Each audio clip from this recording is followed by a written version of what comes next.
Bismillahirrahmanirrahim. Assalamualaikum warahmatullahi wabarakatuh.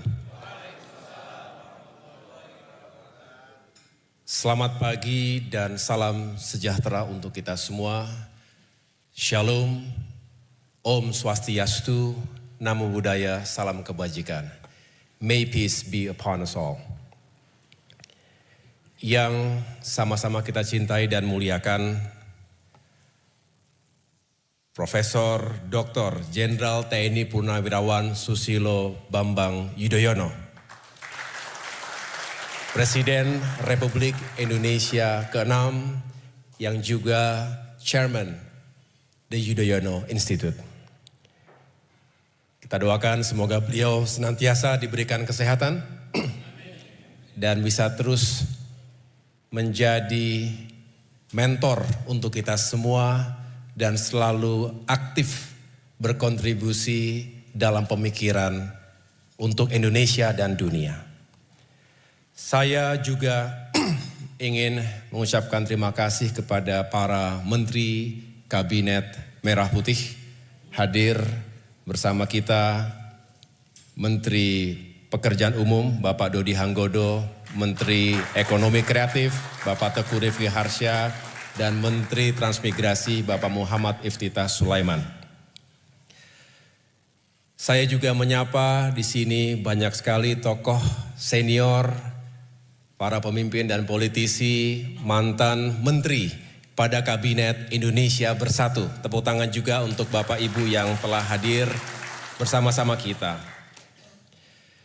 Excellencies, ambassadors, and heads of missions of friendly countries to the Republic of Indonesia. Terima kasih telah datang. Izinkan saya menyapa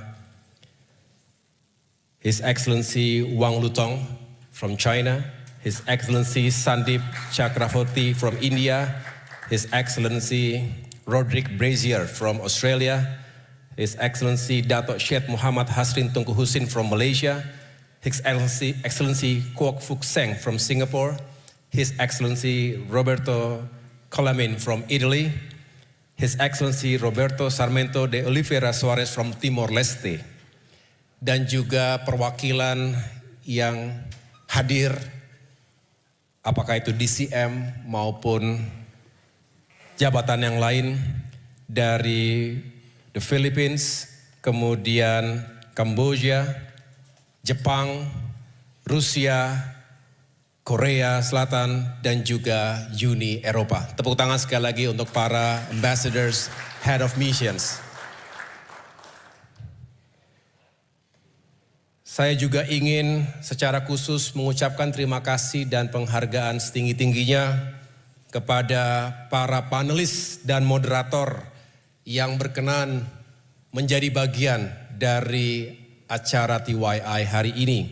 Yang pertama adalah Profesor Dr. Hairul Tanjung, Menko Perekonomian pada Kabinet Indonesia Bersatu yang juga adalah Chairman dari Citicorp. Ibu Mari Elka Pangestu, PhD, Menteri Perdagangan, Menteri Parekraf pada Kabinet Indonesia Bersatu yang saat ini menjabat sebagai Wakil Ketua Dewan Ekonomi Nasional. Bapak Hatip Basri, PhD, Menteri Keuangan pada Kabinet Indonesia Bersatu yang saat ini juga adalah anggota Dewan Ekonomi Nasional. Profesor Dr. Hermanto Siregar, Guru Besar Institut Pertanian Bogor dan juga Rektor Perbanas. Untuk sesi kedua nanti juga ada Bapak Armanata Kristiawan Nasir, Wakil Menteri Luar Negeri yang juga mantan Duta Besar Republik Indonesia untuk PBB. Dr. Dino Patijalal, mantan Duta Besar Republik Indonesia untuk Amerika Serikat dan juga Wakil Menteri Luar Negeri pada Kabinet Indonesia Bersatu. Dr. Rizal Sukma, Senior Fellow CSIS yang juga mantan Duta Besar Republik Indonesia untuk Inggris, Irlandia. Dan Bapak Osi Dermawan, MSc sebagai Wakil Menteri ATR BPN yang juga mantan perwira TNI, serta sebagai moderator ada ekonom senior Bapak Raden Pardede dan akademisi yang juga Direktur Postgraduate School of Diplomacy Paramadina University, Bapak Ahmad Khairul Umam. Tepuk tangan sekali lagi untuk para panelis dan moderator. Terima kasih, di sini ada Pak Hatta Rajasa, Pak Joko Suyanto, ini senior-senior kita, mantan-mantan menteri, koordinator. Kalau gitu kita satu klub, Pak, alhamdulillah. Dan para anggota DPR RI, ya, DPR RI yang saya muliakan, kami keluarga besar The Yudhoyono Institute, tentu Chairman Bapak SBY, dan berikan sambutan yang meriah juga kepada adik kami tercinta, Bung Edi Baskoro Yudhoyono, Dr. Edi Baskoro Yudhoyono, yang saat ini juga mengemban amanah sebagai Ketua Fraksi Partai Demokrat DPR RI yang juga Wakil Ketua MPR RI, Mbak Anissa, Mbak Alia. Kami sangat berbahagia keluarga besar di Yudhoyono Institute bisa menjadi host acara yang insya Allah sangat relevan dengan situasi hari ini. Para pejabat kementerian dan lembaga juga hadir, ini spesial banyak pejabat eselon 1 Sesmenko, para deputi dari Kemenko Infrastruktur dan Pembangunan Kewilayahan, staf-staf khusus, termasuk jajaran Kementerian Ekonomi Kreatif, Kementerian PU dan Kementerian Transmigrasi, para pengurus Dewan Pimpinan Pusat Partai Demokrat, para sahabat, akademisi, peneliti, mahasiswa dari berbagai universitas dan lembaga riset, para pelaku dunia usaha dan rekan-rekan media, insan pers yang saya cintai dan banggakan. Kalau melihat di sini ada yang berseragam militer aktif, mereka-mereka adalah perwira yang saat ini sedang menempuh pendidikan sebagai siswa Sesko TNI dan juga Sesko Angkatan. Terima kasih teman-teman sudah datang. Ini bukan acara partai, ini acara TYI yang sekali lagi merupakan sebuah lembaga yang independen, non-partisan, dan kita berharap selalu bisa menghadirkan pemikiran-pemikiran terbaik untuk bisa kita kontribusikan untuk Indonesia juga dunia. Dengan penuh rasa syukur, saya selaku Direktur Eksekutif di Yudhoyono Institute menyambut Bapak Ibu sekalian dalam sebuah panel discussion dengan tema dinamika dan perkembangan dunia terkini, geopolitik, keamanan, dan ekonomi global.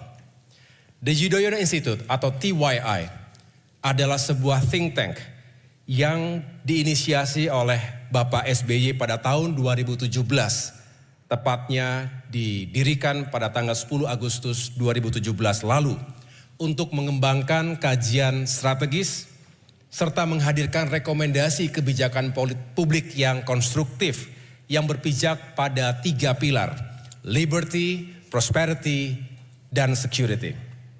Selama ini, TYI aktif dalam penguatan kapasitas sumber daya manusia dan membangun kemitraan dengan berbagai universitas, juga lembaga-lembaga di dalam dan luar negeri. Contohnya tahun 2022 yang lalu, TYI menyelenggarakan roundtable discussion bermitra dengan Universiti Kebangsaan Malaysia.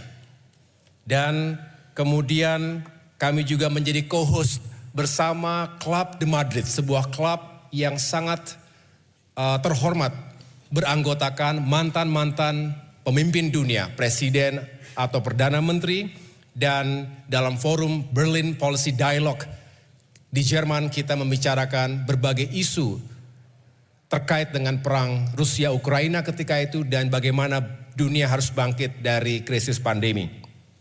Lalu Bapak SBY juga berpartisipasi secara langsung dalam Tokyo Conference tahun 2025 ini di Jepang, dan insya Allah bulan depan kami juga akan menyelenggarakan rangkaian kegiatan bermitra dengan Stanford University untuk menyelenggarakan roundtable discussion di Yogyakarta yang di follow up dengan Southeast Asia Prosperity and Sustainability Summit di California. Mohon doanya, semoga TYI bisa terus eksis dan dapat mengambil peran bagi kemajuan bangsa Indonesia juga untuk dunia. Bapak Ibu, Hadirin sekalian, hari ini kita berkumpul bukan sekedar untuk berbagi gagasan, tapi untuk menjawab tantangan zaman. Dunia kita sedang bergerak begitu cepat. Perubahan tidak hanya terjadi pada teknologi dan gaya hidup, tapi juga pada peta kekuasaan global, alur perdagangan, dan makna dari keamanan itu sendiri. Gelombang baru proteksionisme ekonomi, rivalitas geopolitik yang memanas, dan melemahnya multilateralisme telah menciptakan dunia yang makin penuh dengan ketidakpastian, penuh dengan kejutan. Dunia tidak lagi dibagi antara yang kuat dan lemah, tetapi antara yang cepat dan yang tertinggal. Kebijakan tarif tinggi Presiden Trump yang disebut sebagai Liberation Day bukan sekedar strategi ekonomi. Ia adalah simbol kembalinya pendekatan realisme ofensif melalui pendekatan ekonomi dalam hubungan internasional. Indonesia sendiri terdampak langsung. Tarif impor 32% bukan angka yang kecil, walaupun saat ini masih ditangguhkan. Sementara Tiongkok, rival terbesar Amerika, yang semula diganjar tambahan tarif 34%, dalam hitungan jam melakukan retaliasi. Dan akibat aksi reaksi perang tarif tersebut antara kedua negara menyebabkan Tiongkok diganjar tarif 145%. Menurut data dari WTO dan juga IMF, perang dagang sebelumnya tahun 2018 hingga 2020 telah mengakibatkan penurunan volume perdagangan dunia sebesar 3% dan menyumbang pada penurunan PDB global sekitar 0,8%. Saat ini, eskalasi baru yang dipicu kebijakan Trump berdampak lebih luas dan jauh lebih signifikan. Kenaikan tarif ini jelas akan berdampak baik ke pasar keuangan maupun sektor real.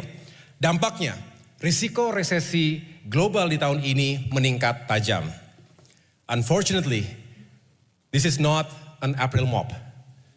This is not a hoax. Ini adalah fakta baru dunia.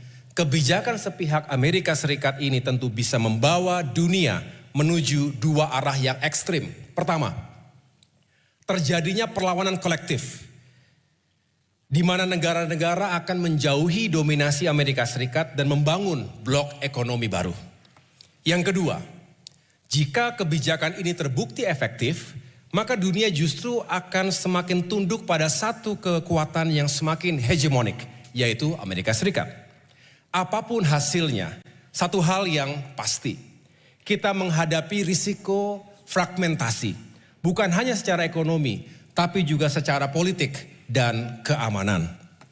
Aliansi baru akan terbentuk, polarisasi akan semakin tajam, konflik lama berpotensi membesar dengan negara-negara besar saling berebut pengaruh. Asia Pasifik, termasuk kita, akan menjadi panggung utama dinamika ini. Untuk itu, kita semua mengapresiasi langkah Bapak Presiden Prabowo Subianto yang telah menjalankan dual track diplomacy. Pertama, mengirim tim negosiasi ke Washington DC. Yang kedua, sekaligus dengan itu membangun komunikasi dengan para pemimpin ASEAN dan juga para pemimpin dunia lainnya. Inilah wajah diplomasi strategis yang adaptif dan juga tanggap. Diplomasi yang tidak reaktif, tapi juga tidak pasif. Hadirin sekalian yang saya hormati, dampak dari kebijakan tarif Presiden Trump ini bukan hanya akan mengguncang sistem perdagangan global, tetapi juga sangat berpotensi mengganggu stabilitas keamanan internasional. Jika negara-negara memilih berhadap-hadapan dengan Amerika Serikat dan membangun aliansi tandingan, maka dunia akan terdorong ke arah fragmentasi politik, fragmentasi blok ekonomi politik baru. Aliansi-aliansi baru bisa berkembang menjadi kutub kekuatan yang saling bersaing, bukan hanya dalam perdagangan, tapi juga dalam pengaruh strategis dan militer. Polarisasi ini bisa memperparah konflik regional yang sudah ada, termasuk yang tengah terjadi di kawasan Asia Pasifik. Dalam situasi ini, relasi internasional tidak lagi dibangun atas dasar kesetaraan dan rasa saling percaya, melainkan dominasi satu pihak atas yang lain. Ketegangan di berbagai konflik global seperti perang Rusia-Ukraina, eskalasi krisis di Gaza dan Iran, serta konflik klaim teritorial Laut Tiongkok Selatan bisa menjadi jauh lebih berbahaya. Dunia, kita semua harus bersiap dengan skenario terburuk, yaitu pecahnya perang terbuka di sejumlah kawasan. Bapak Ibu hadirin sekalian yang saya muliakan, di tengah situasi ini, The Yudhoyono Institute hadir untuk memberikan wake up call. Saat kekuatan besar bertarung untuk dominasi, Indonesia harus bekerja keras untuk mempertahankan kedaulatannya serta terus memperjuangkan masa depannya yang gemilang. Dalam menghadapi tantangan ini, kami memiliki sejumlah pandangan untuk bisa kita diskusikan dalam forum yang berbahagia ini. Pertama, perlunya memperkuat struktur ekonomi domestik. Ketika ekspor kita sedang menghadapi tekanan yang serius, kita harus kerja keras mempertahankan pertumbuhan ekonomi kita dengan menjaga daya beli masyarakat juga stabilitas harga. Di samping itu, kita juga harus terus mendatangkan investasi untuk melanjutkan pembangunan dan membuka lapangan pekerjaan. Yang kedua, ini pesan dari Bapak SBY setiap saat sejak beliau memimpin sampai dengan hari ini, kita harus bisa mengubah krisis menjadi peluang. From crisis to opportunity. Gunakan momentum ini untuk mendorong transformasi ekonomi kita, mempercepat hilirisasi dan digitalisasi. Kemudian kita juga segera mewujudkan ekonomi hijau, termasuk energi, saya ulangi, termasuk transisi energi yang terbarukan. Yang ketiga, diversifikasi pasar dan mitra strategis. Kita harus aktif mengembangkan perdagangan di sejumlah kawasan potensial seperti Eropa, Asia Selatan, Timur Tengah, Afrika, Amerika Latin, dan negara-negara Global South lainnya. Bersama mitra-mitra strategis, Indonesia harus turut memperkuat sistem perdagangan dan kerjasama multilateral yang tidak diskriminatif dan juga saling menguntungkan. Yang keempat, mari kita perkuat solidaritas ASEAN. Jangan biarkan kita terpecah belah oleh agenda masing-masing. ASEAN harus bersuara satu, membela prinsip perdagangan yang adil dan terbuka. Forum seperti Regional Comprehensive Economic Partnership, RCEP, dan ASEAN Plus harus semakin efektif. Bapak Ibu hadirin sekalian, dalam dunia yang semakin terfragmentasi ini, kita harus menjadi pemersatu. Ketika kekuatan besar saling mencurigai, kita harus membangun kepercayaan. Ketika dunia mengedepankan kepentingan sempit, kita harus menawarkan kerjasama luas. Inilah jalan menuju masa depan yang lebih adil, inklusif, dan berkelanjutan. TYI percaya, solidaritas adalah kekuatan kita, kolaborasi adalah harapan kita. In a world full of uncertainties and danger, solidarity is our strength, collaboration is our hope. Dalam dunia yang kian retak, mari kita jadi jembatan. Ketika ketakutan menyebar, mari hadirkan harapan. Karena dunia tidak hanya butuh pemimpin yang kuat, tetapi juga pemimpin yang bisa menyatukan. Mari kita bergerak bersama, bukan hanya untuk bertahan di zaman yang terus berubah, tapi untuk membentuk zaman itu sendiri. Semoga forum ini bisa menghasilkan pemikiran juga solusi, bukan hanya wacana. Untuk bangsa, untuk kawasan kita, untuk dunia, dan untuk masa depan yang lebih baik bagi anak dan cucu kita. Dengan mengucapkan Bismillahirrahmanirrahim, forum panel diskusi The Yudhoyono Institute secara resmi saya nyatakan dibuka. Terima kasih, Tuhan bersama kita. Wassalamualaikum warahmatullahi wabarakatuh.